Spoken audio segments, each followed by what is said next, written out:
In this video, I'm going to rapid fire all of my most important lessons learned from 6 years on a carnivore diet. The good news is I'm still alive and thriving. But the bad news is I had to struggle quite a lot to get here. This is going to be fast on purpose because I want to save your time. So without further ado, let's get started. My first lesson was when I was going through adaptation, I quickly found that 6 years on the vegan diet had taken its toll, and I needed to tweak a whole lot of things to recover from oxalate dumping. Oxalate dumping can really come with some nasty adaptation symptoms, and I knew that I was oxalate dumping because I was eating a very, very oxalate heavy and rich diet before I went carnivore. Now, before you guys criticize me that I did the vegan diet wrong, I did it as healthy as I possibly could. Sweet potatoes, steamed vegetables, all of the legumes and beans, and yet I still ruined my health. And one of the major contributing factors to the oxalate dumping was dinner. Now, let me explain what I mean. My daily life when I was vegan revolved completely around my music career. I would have full days studying and practicing at Juilliard, always rushing to get ready for the next concert or the next lesson. All I could muster during the day when I was in school was either a ton of raw fruit that I packed in a Pyrex bowl, which by the way never kept me full, or a huge Tupperware jar of oatmeal. So if I wasn't stressed enough, my relationship with food was slowly deteriorating as well. After a full day at school, I would rush home every single night at around 9 or 10 p.m. starving for dinner. I ended up binging on the meals that I ate, only to go to bed feeling so very uncomfortable yet not fully satiated. I would usually wake up the next day feeling sluggish and not well rested at all. What I found after going carnivore was that the food wasn't the only problem. Eating earlier in the day and putting a hard stop to my late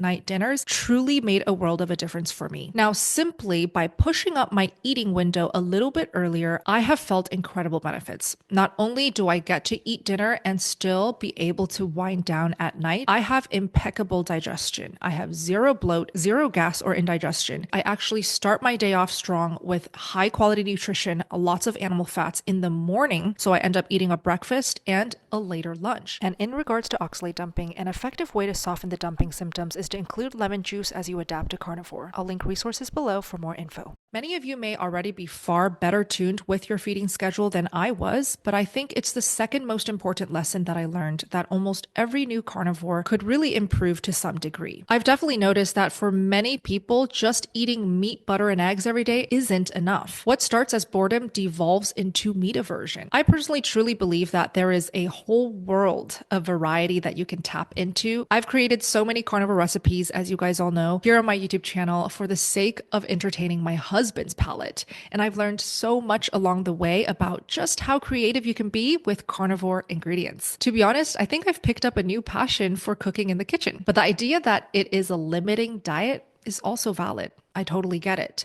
You are cutting out a whole food group: carbs, plant foods, fruits. In fact, meat aversion might be the #1 most common reason why carnivores end up giving up or suffer from something just as bad: chronic undereating. Because if nothing tastes good, it is hard to want to eat all the time. And when you're chronically undereating, please don't be surprised when you feel low energy and a victim to the intense sugar cravings. So let me share a few tried and true tested tips that worked for me and a lot of my members in the steak and butter gang. My first tip is eat your cooked meats cold, room temperature, or left over the next day. Let's say you love your ground beef meals, but you're getting a little bit tired of it. Just changing up the temperature that you serve and eat it can provide the variety that a lot of carnivores need. The flavor, the consistency, the crunch that you get, delicious. And a lot of people call it meat cookies. My second tip is to lean on the sauces and the condiments. There are so many clean, 100% carnivore sauces that you can whip up in your kitchen. First one that comes to mind is raw egg yolk. Obviously, if you need more flavor in your sauces, go ahead and lean on your favorite hot sauces. I'll of course make sure to link my best creative carnivore recipes down below in the description box. My last tip is, are you getting enough electrolytes, specifically sodium, in your diet? Either salt your meals a little bit more generously if you're having symptoms like headache, low energy, fatigue, cramping, or you can just lean on a convenient high quality electrolyte. This is the one that I recommend. It is from Element, and specifically this teal colored box. It is labeled raw unflavored because it is literally raw and unflavored. It just has sodium, potassium, and magnesium. This is what the packet packets look like. You just rip one open, pour it in whatever you're drinking, mix it up, and you're good to go. You all can get a free sample pack like this with any purchase, and it does include the raw unflavored. If you go to the URL shown on the screen, drinklmnt.com/SBGAL. I've also linked them down below. I remember the moment I went to my first ever social outing as a newbie carnivore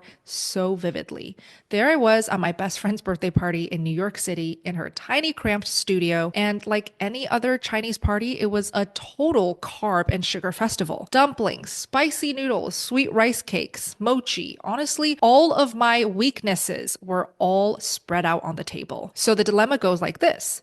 Do I stay committed to my diet?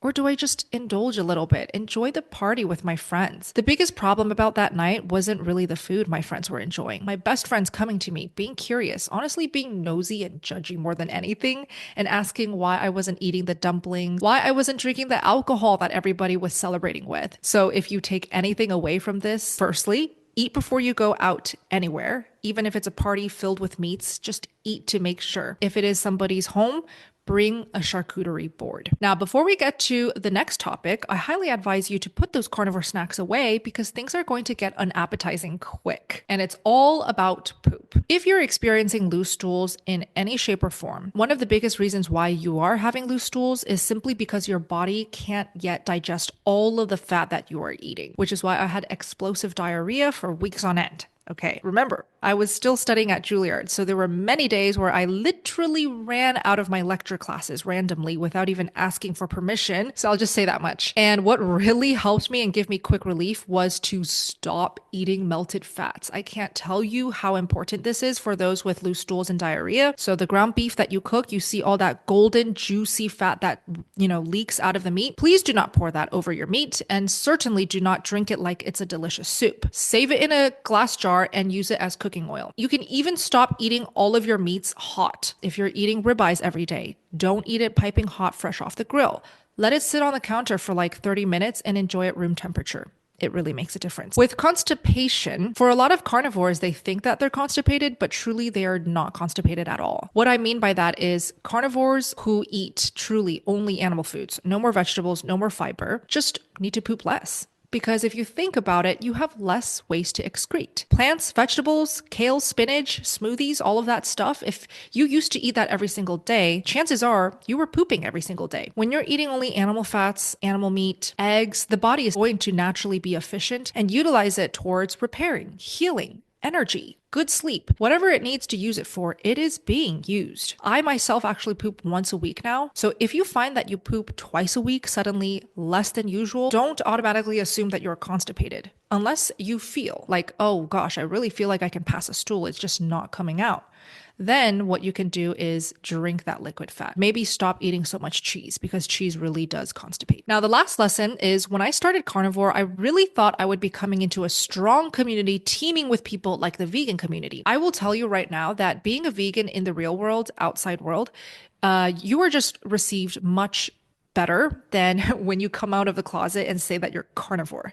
And I have been called crazy multiple times by my friends, loved ones, strangers even, who happen to be sitting at the table near me. People just see me as a lunatic. They think that I'm crazy for eating only meat. Why is there no veggies on my plate anymore? When I was eating only plants, fruits, and rice, I didn't get nearly as much judgment and side eyes. I think making sure you have the right tribe around you really does make a world of a difference. Because this didn't really exist for me when I first started carnivore, I decided to take matters into my own hands and just create a place where I can make friends. And that's exactly what I did. And so for all of you carnivores out there who don't want to do it alone anymore, it's still here in 2025 and 15,000 members stronger to help make your carnivore journey as fulfilling and easy as possible. To join us and for more details, just go to the URL shown on the screen, sbgmeetup.com, or check out the clickable links down below in the description box. I can only hope that some of my carnivore challenges resonated with you so that you can learn from my struggles and make more progress than I ever could. Living a carnivore lifestyle is such a powerful thing because you're seriously prioritizing your health above all else in every aspect of your life. So before I wrap up, I wanted to shout out something that I've been incorporating every single day to really level up my life, and that is wearing blue blockers. These blue blocking glasses are from ButcherBox, and the only ones that I wear every single day now. These red ones are maximum protection. So when I pop them on, it literally feels like a hug for my eyes. And when I'm in front of my laptops doing meetings or on my phone, it really protects my eyes from being extra strained, dry, and tired after a long day. When I wear these, it also preps my body to wind down and get ready for sleep. I have a pair of yellow ones for daytime use, as well as a pair of red ones for nighttime use. I highly recommend these, especially if you have trouble falling asleep. To check them out, I've linked them down below with my discount code. Thank you guys so much for watching the video, and I'll see you in the next one. SBG out.